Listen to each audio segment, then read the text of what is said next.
uma apresentação do Porta Palestras e hoje você acompanha a palestra Como Proteger o Seu Computador, com Renan Evangelista Pereira.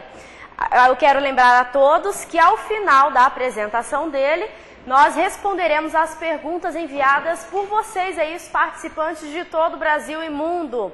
Então, no decorrer da apresentação, vocês podem ir enviando as perguntas que no final a gente vai responder. E tem mais uma coisinha.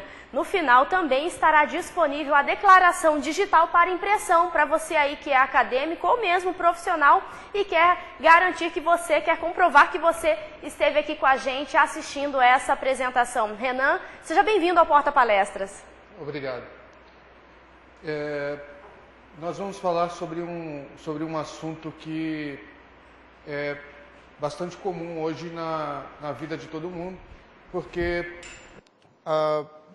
todos têm, hoje no mínimo, um computador em casa, algumas casas têm uma variedade de dispositivos, notebooks, tablets, celulares, e a maioria dessas dicas, essas informações que nós vamos tratar, elas são válidas para todos esses dispositivos.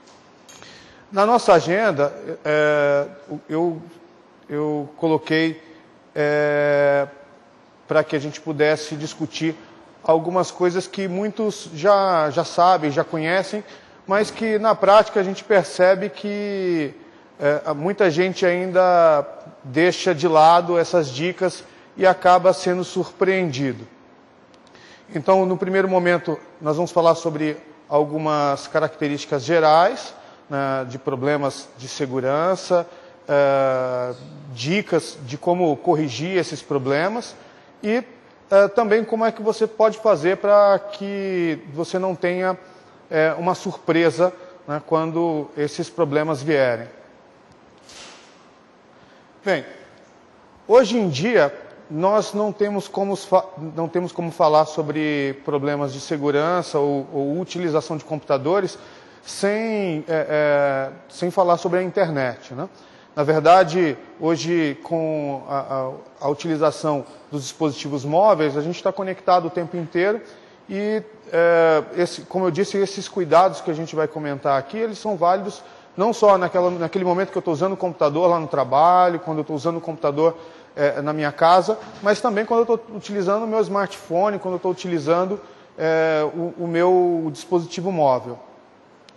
E uma das coisas que normalmente a gente percebe que é sempre deixada de lado são alguns cuidados básicos quando, por exemplo, você utiliza um computador público, né?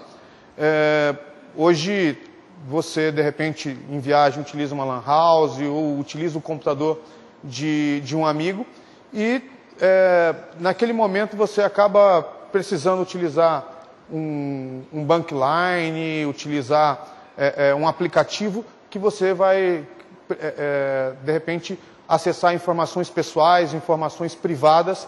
E o que é fundamental, né?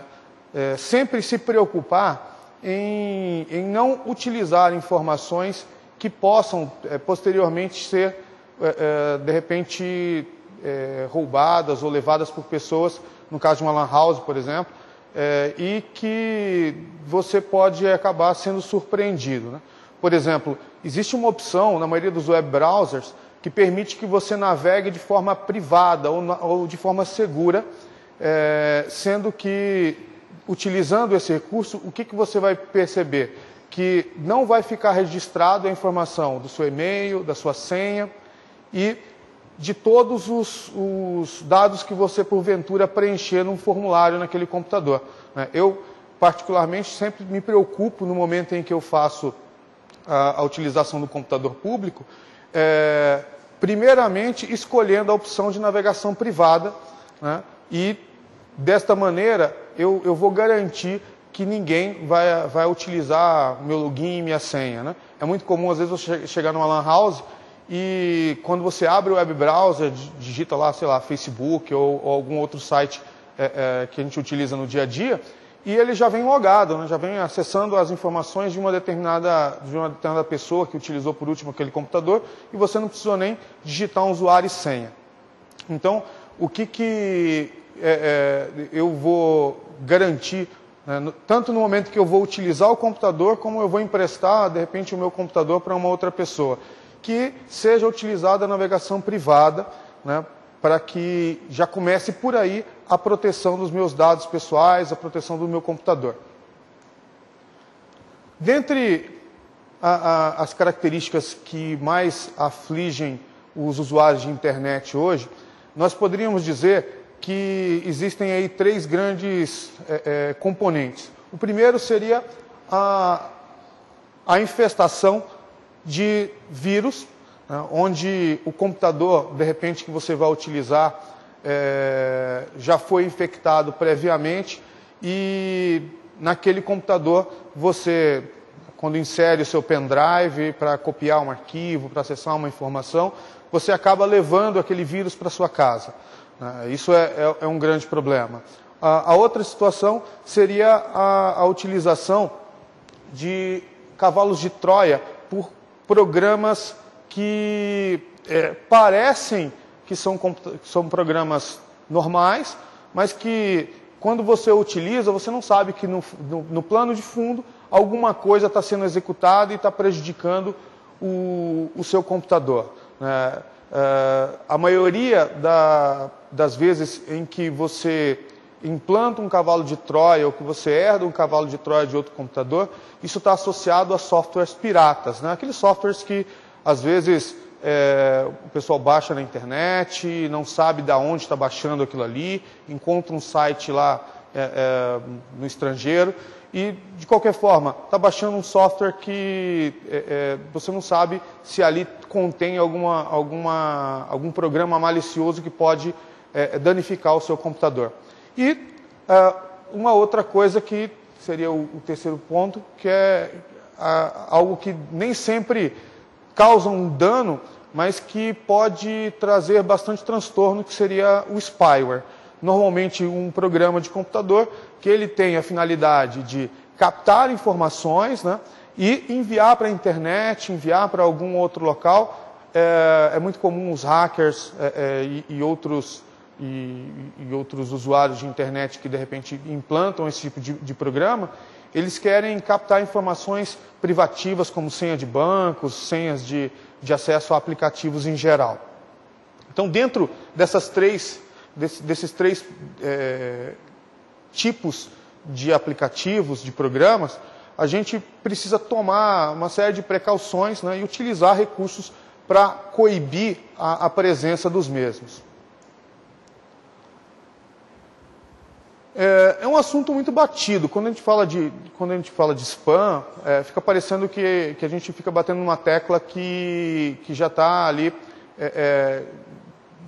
passado da conta. Mas, na verdade, quando nós tratamos de spam, qual é a preocupação? Que você sempre verifique o conteúdo que você está recebendo. E antigamente a gente falava de e-mail, mas não é só e-mail, né? Hoje você recebe mensagem através do Facebook, do Twitter, LinkedIn, enfim, de uma série de mídias sociais. E também é possível, né, você infectar o seu computador através de spams que vêm através dessa mídia. Porque muitas vezes vem aquelas URLs que você não conhece, você clica e baixa aquele programa no seu computador, né, e acaba prejudicando o funcionamento normal do seu equipamento, né, e acaba causando transtornos que, de repente, você não estava preparado para aquele momento. Então, a dica é sempre importante. No momento em que eu recebo uma mensagem que eu não tenho certeza do conteúdo, muitas vezes até mesmo de pessoas que eu conheça, é fundamental apagar sem abrir, né, e nunca tentar identificar ali o que realmente se trata, a não ser que você saiba que é uma informação que você estava esperando, ou de uma pessoa que você saiba que tenha conhecimento suficiente para privar você de repente, um transtorno. E às vezes, muitas vezes, o próprio usuário que está enviando aquele spam, ele nem sabe porque o computador dele foi infectado, ou ele usou uma lan house ou um computador público, e o e-mail dele foi captado e foi utilizado para enviar para você um link de um software malicioso.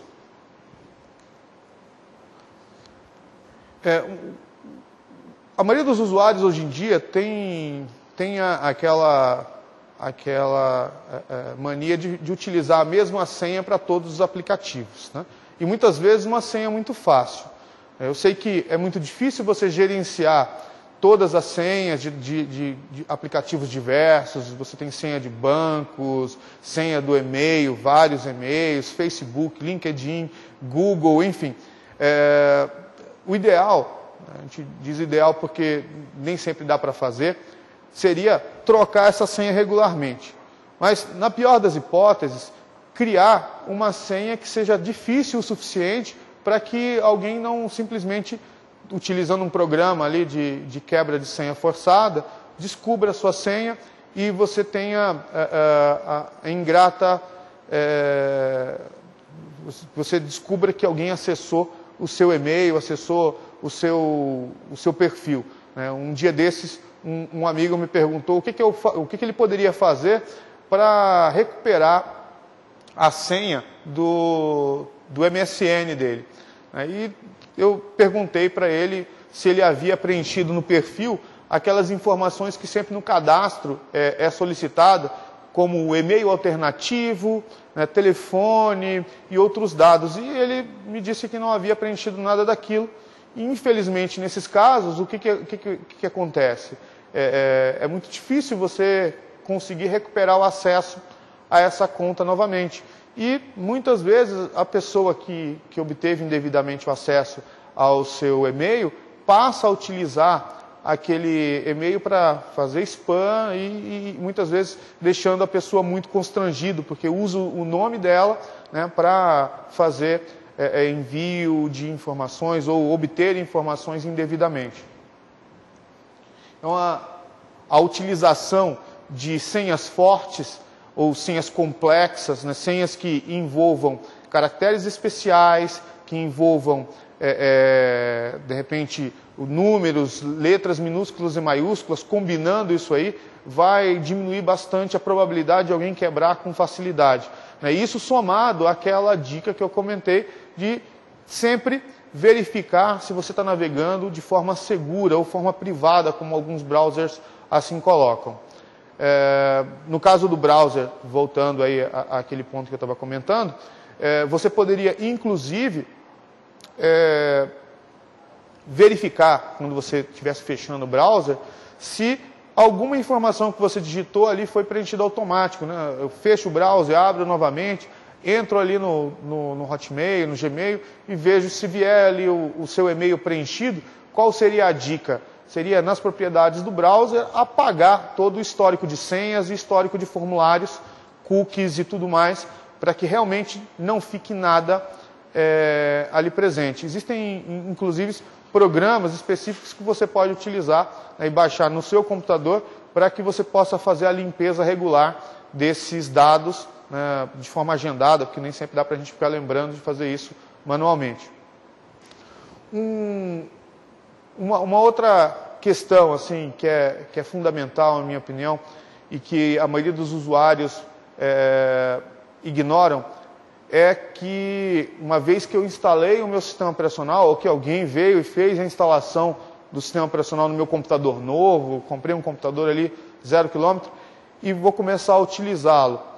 O que você precisa se garantir, o que você precisa ter certeza que está acontecendo? Que o sistema operacional está fazendo a atualização automática, né? Normalmente, quando você faz a instalação de um Windows 7, que é a versão do sistema operacional que o pessoal utiliza com mais frequência hoje em dia, depois do Windows XP, ele já vem configurado para que você faça a atualização automática, né? Durante o processo de instalação, um dos últimos passos, ele pergunta se você quer manter o computador seguro ou não. Mantendo o computador seguro, ele já ativa a atualização automática. Mas o que você pode fazer? Pedir para aquela pessoa que te dá suporte, ou você mesmo acessar o painel de controle, e verificar se está sendo feita a atualização do sistema operacional. Por que isso é importante? Porque a maioria dos aplicativos, como Worms, Cavalo de Troia, vírus, exploram vulnerabilidades do sistema operacional. Então, quando você mantém o seu sistema operacional atualizado, você garante que, se porventura houve alguma falha conhecida que aquele vírus explora, o fabricante do produto também tem conhecimento dessa falha e corrige através das atualizações. Então, mantendo a atualização do seu computador, você muitas vezes antecipa o vírus e aquele vírus ele não vai conseguir produzir nenhuma falha, nenhum erro no seu computador. Então, a atualização automática, como eu estava falando, é de suma importância para que você garanta que não seja pego de surpresa por um aplicativo, por um vírus, um cavalo de Troia, que explora uma vulnerabilidade simples. Um outro ponto que a gente sempre também bate na tecla é a utilização do firewall.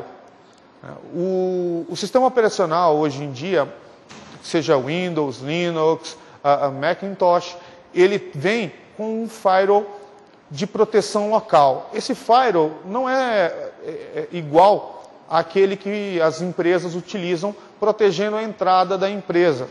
Na verdade, este firewall de host, ou firewall do seu sistema operacional, ele só vai proteger o seu próprio computador.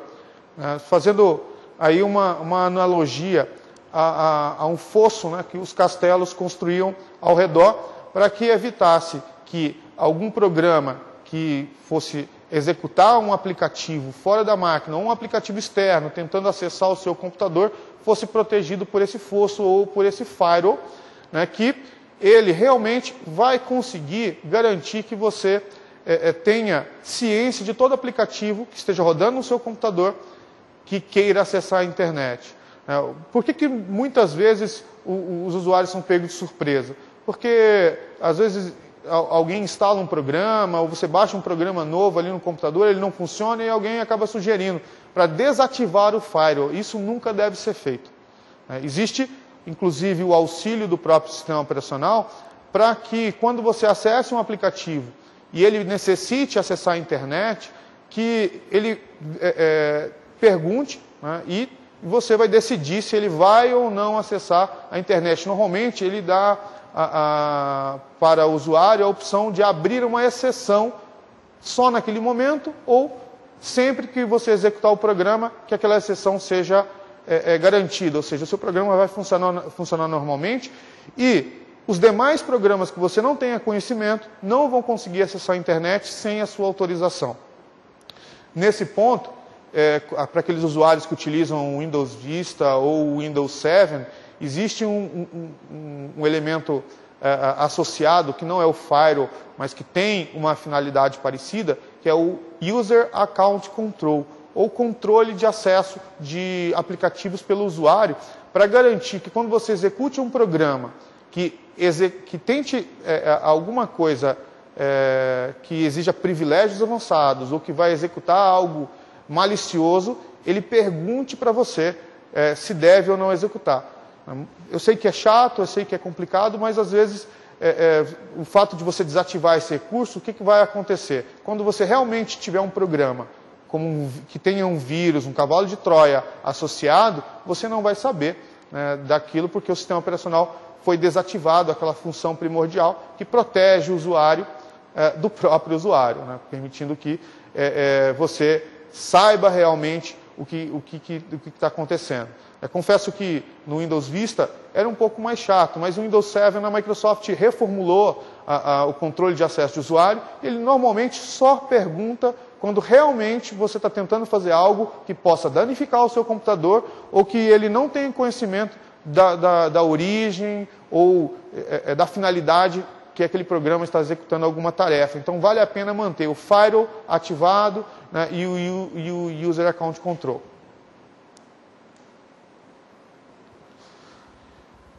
Bem, o firewall, como eu estava comentando ainda há pouco, ele vem sempre instalado no sistema operacional, eu posso ativar ou não, né?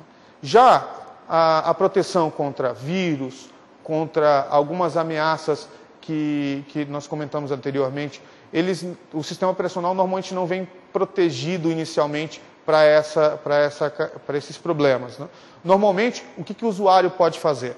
Ele pode optar por utilizar um antivírus gratuito, né, ou adquirir um antivírus pago.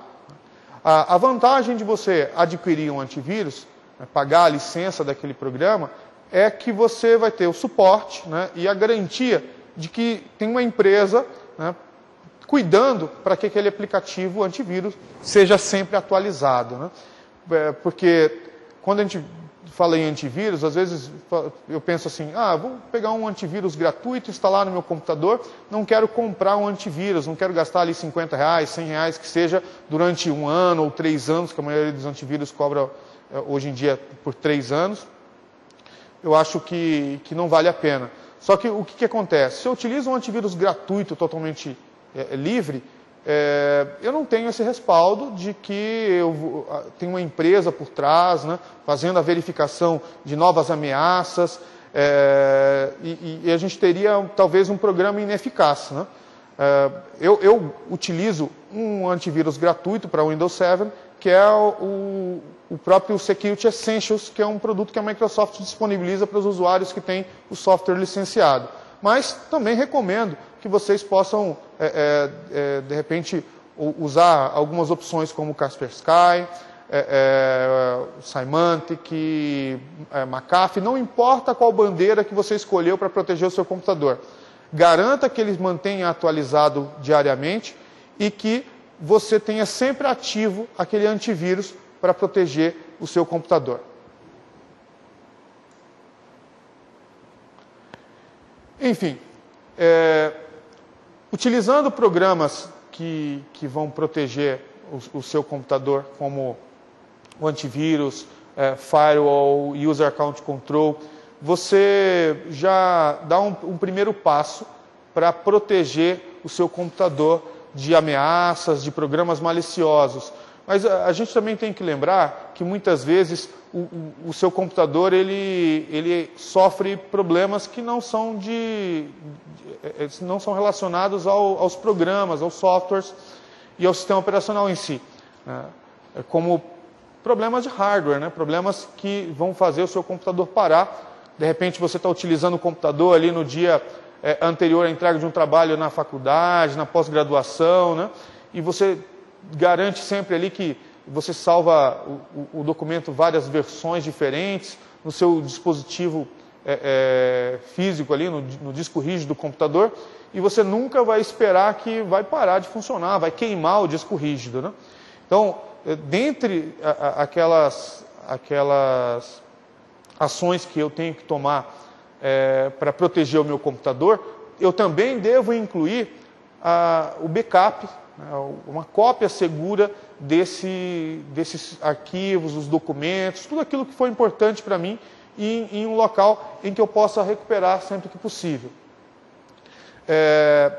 No caso de navegação na internet, né, como a gente estava falando ainda há pouco, sempre que você receber algum documento anexado, verifique de quem você está recebendo, verifique qual é o conteúdo do que se trata e até mesmo se você estava esperando aquilo ali. É comum, às vezes, você receber um e-mail para atualizar os dados cadastrais de um banco no qual você não tem conta, né?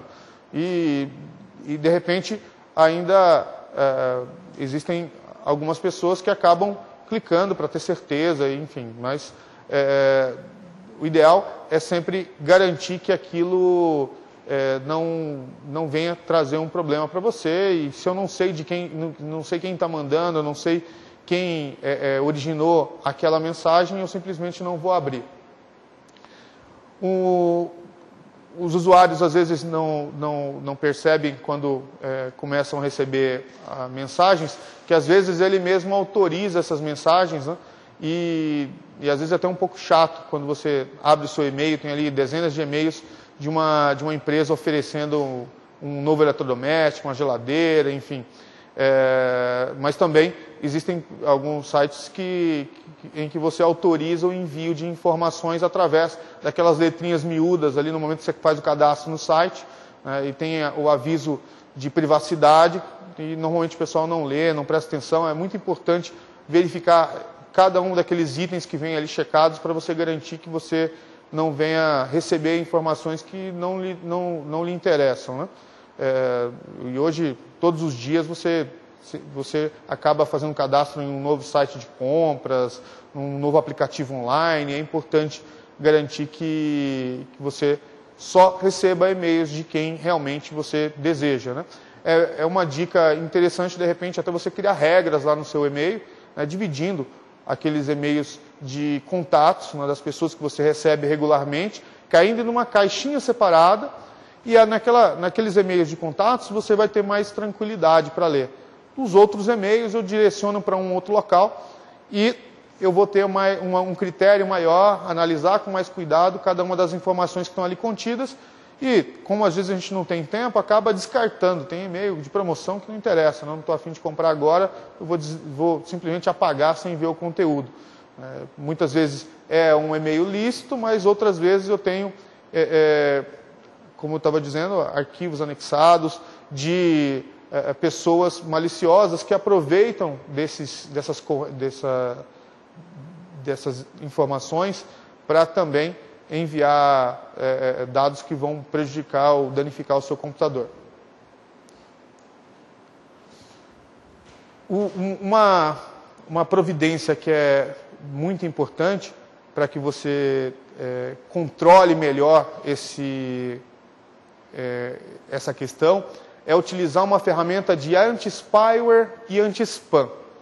A maioria dos provedores já oferecem um aplicativo que permite o controle de anti-spyware e anti-spam para que você seja protegido, né? Mas, quando você estiver comprando uma ferramenta antivírus, sempre verifique se ela também faz proteção anti-spyware e anti-spam, para que naqueles e-mails que você baixa no seu computador, ele possa categorizar os e-mails, né, verificando se existe ali algum spam, algum arquivo malicioso, algum anexo que deve ser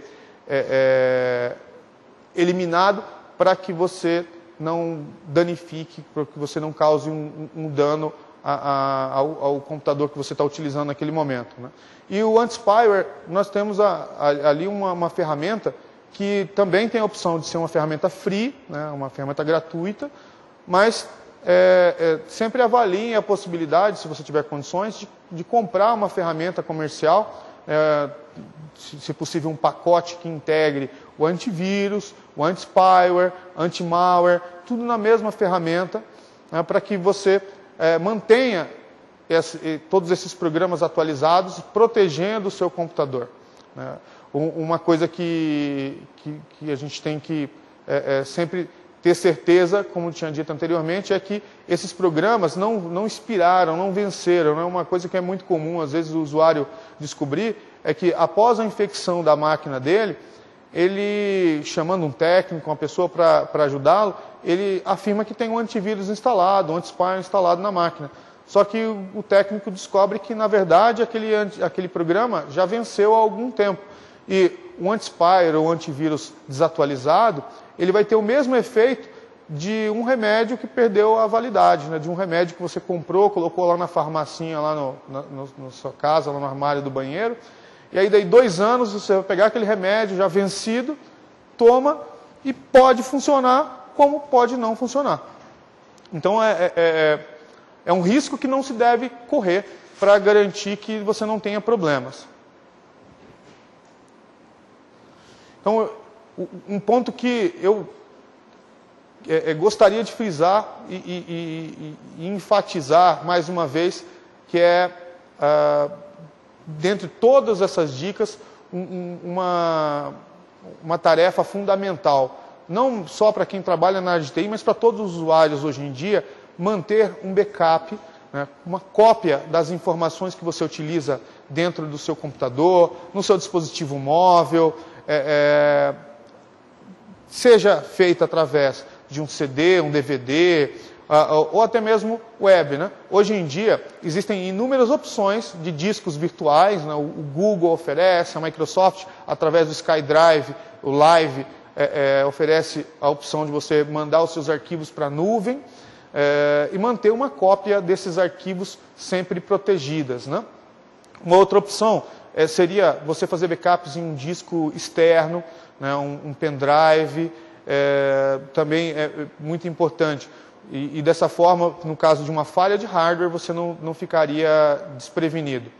É óbvio que quando vocês estiverem fazendo um backup de informações confidenciais na web, seria interessante você proteger essa informação de alguma forma, por exemplo, compactando os arquivos num zip com senha, né, ou utilizando algum aplicativo de criptografia gratuito para proteger os seus dados. Enfim, o backup dos dados é sempre importante, seja para o seu computador, para o seu celular, para o seu iPhone, para o seu smartphone, porque hoje, se a gente perde, de repente, o celular, a gente fica perdido, né, porque a minha agenda com todos os nomes ali foi embora, e o backup disso também é importante. Enfim, manter uma cópia de tudo isso em um local seguro é o primeiro passo, né? E depois seguir tudo isso que eu comentei. Utilizar programas de computador para proteger o meu dispositivo, o meu computador, o meu dispositivo móvel. Existem antivírus que também são utilizados em smartphone, em outros sistemas operacionais, não é só o Windows que é infectado. E utilizando esses programas atualizados e sempre disponíveis, eu vou garantir que eu vou estar com uma menor probabilidade de acontecer algum problema. Eu nunca vou estar isento de problemas, mas eu vou praticamente zerar, né, as possibilidades de algum problema no futuro. Ok, Renan. Vamos às perguntas, então, enviadas pelos nossos participantes. Vamos sentar aqui para a gente responder. Infelizmente, o nosso tempo é curto, mas a gente vê o que a gente consegue fazer aqui. Bom, Renan, a primeira pergunta que chegou aqui é do Fábio de Oliveira, de Salvador, Bahia. Qual a diferença entre cavalo de Troia, malware e outros vírus?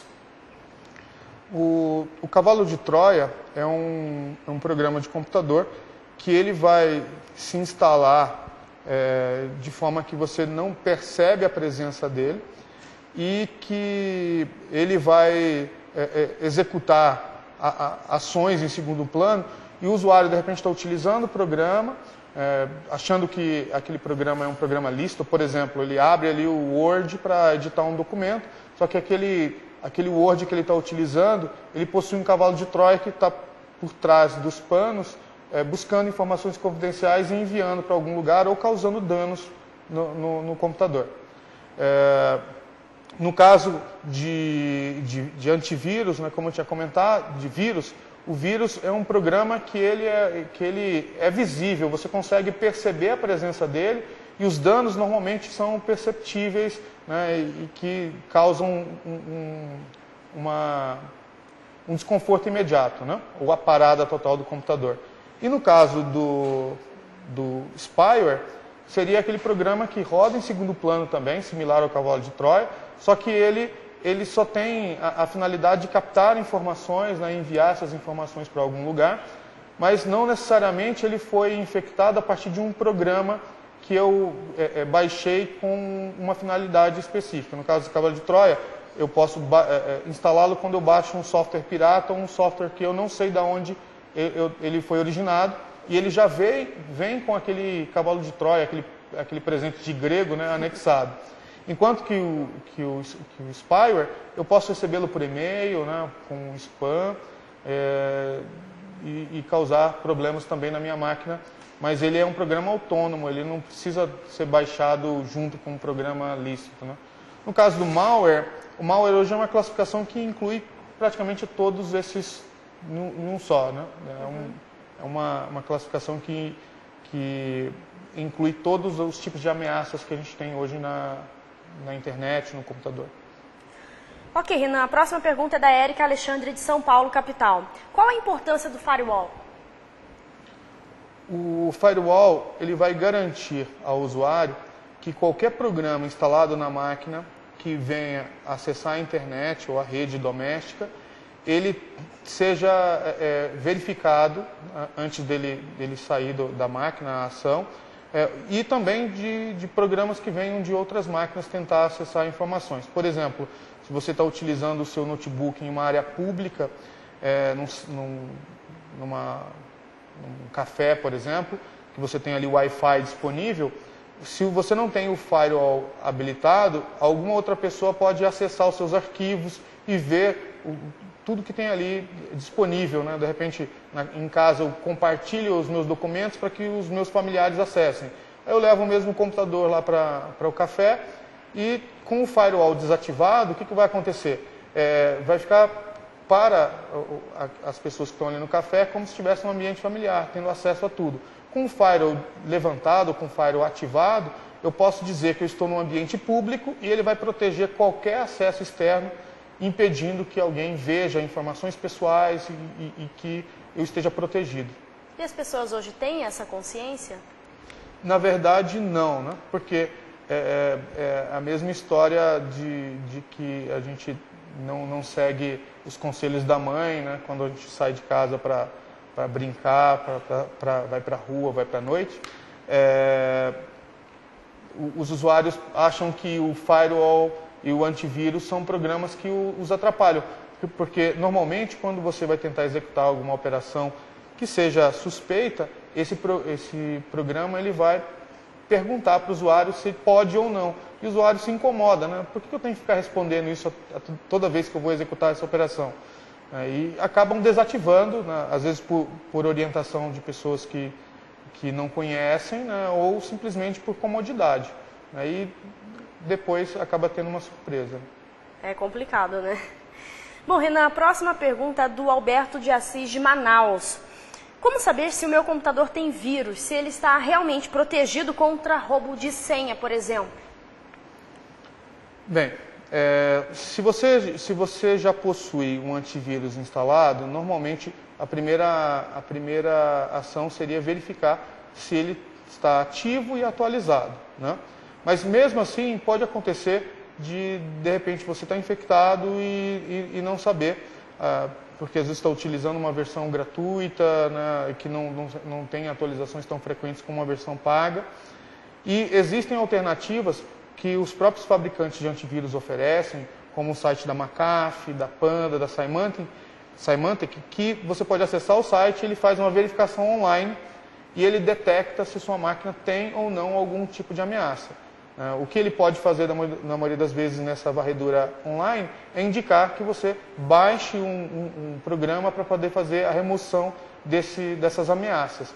Mas pelo menos você vai poder fazer uma checagem adicional e ter uma segunda opinião.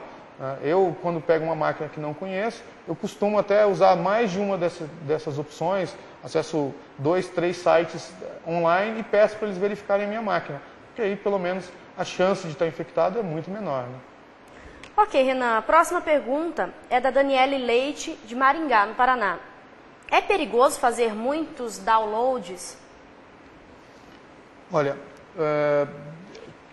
com certeza quando você faz downloads de arquivos na internet, utilizando softwares peer-to-peer, ou mesmo utilizando o web browser, de um site que não é um site comercial, você tem que tomar precauções, né? Então, é perigoso sim, né, baixar programas de fontes que eu não conheço, né? No caso do peer-to-peer, a troca ponto a ponto, como torrent, eu não sei de quem eu estou baixando, né? Milhares de usuários da internet estão compartilhando aquele mesmo arquivo. E uma coisa que às vezes as pessoas não sabem é que mesmo quando você baixa um MP3, que é uma música inofensiva ao computador, pode ter um vírus ali instalado, né, e ele pode danificar a máquina. Da mesma forma que uma imagem, uma foto, um JPEG, né, também pode ter uma ameaça ali incluída. E quando você tem um antivírus atualizado, instalado e ativo, na maioria das vezes ele checa quando o download é concluído. Mas você pode, para garantir que não há ameaças ali, pedir para que seu antivírus faça uma nova verificação no arquivo, né, para evitar esse tipo de problema. E, sempre que possível, baixar programas ou arquivos só de sites conhecidos, só de sites comerciais, né, porque aí você também diminui bastante a probabilidade de algum problema. Ok, Renan, infelizmente o nosso tempo é curto, mas eu vou aqui para a última pergunta. Muito se fala que o OS da Apple não tem vírus, e essa afirmação é válida? Quem pergunta é o João Medeiros, do Distrito Federal, Brasília. Olha, o que acontece em relação a um usuário de Mac? Muitas vezes você recebe um arquivo que ele possui um vírus, e aquele vírus ele não foi feito para rodar no Macintosh, no sistema operacional da Apple. No seu computador ele pode até não causar nenhum problema, mas aí você acaba mandando uma cópia daquele arquivo para um outro colega que tem o Windows e você vai infectar o computador dele. Porque o vírus é um programa feito para o seu computador. E a maioria dos vírus hoje são para o Windows, mas existem vírus para Macintosh e existem vírus para Linux e para outros sistemas operacionais. Como a maioria dos usuários hoje utilizam o sistema operacional Windows, aqueles usuários maliciosos, desenvolvedores que programam os vírus, costumam utilizar a plataforma Windows para proliferar mais o seu vírus. Mas não é que você não possa ter arquivos infectados na máquina. Às vezes ele não vai ele não vai causar o dano no seu computador e vai ficar adormecido. Mas quando você compartilhar aquele arquivo com alguém, você vai causar um dano naquele computador. Ok, Renan, muito obrigada pela sua participação aqui no Porta Palestras. Obrigado. A gente fica por aqui e na semana que vem a gente tem mais apresentações. Continue sempre conosco no Porta Palestras e com o portal Educação, conhecimento para mudar sua vida.